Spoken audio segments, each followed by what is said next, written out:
pred svjetlima života.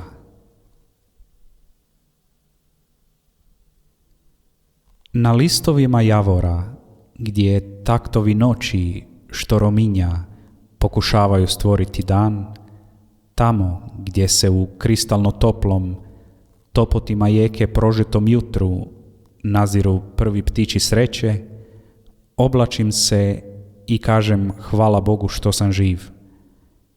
Odlazim u dućan.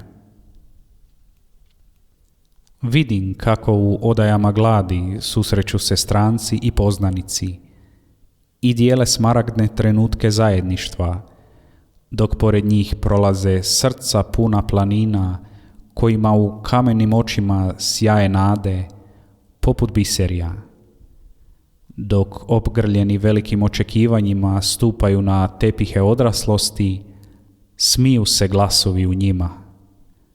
Na benzinskoj točim gorivo. Plaćam i gledam akcijsku cijenu, a dugometražni panoji ljudskih života sjaje poput ljepote trave, što kao sunce usred zlata divi se svojem daru, gnijezdu ljudskih očekivanja u vjetru slatke bijele sreće. Šećem, a u glavi mi svira Where Eagles Dare od Iron Maidena. Dok hodam, u falsetu ova pjesma u meni svira, rastegnuta do krajnjih granica.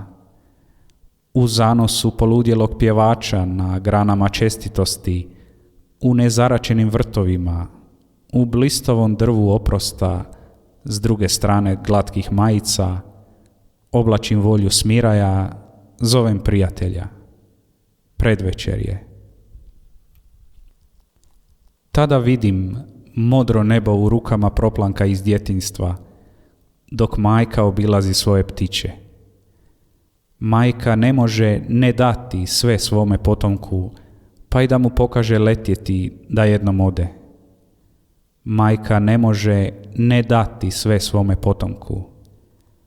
Majka ne može ne dati sve. Majka ne može. Majka.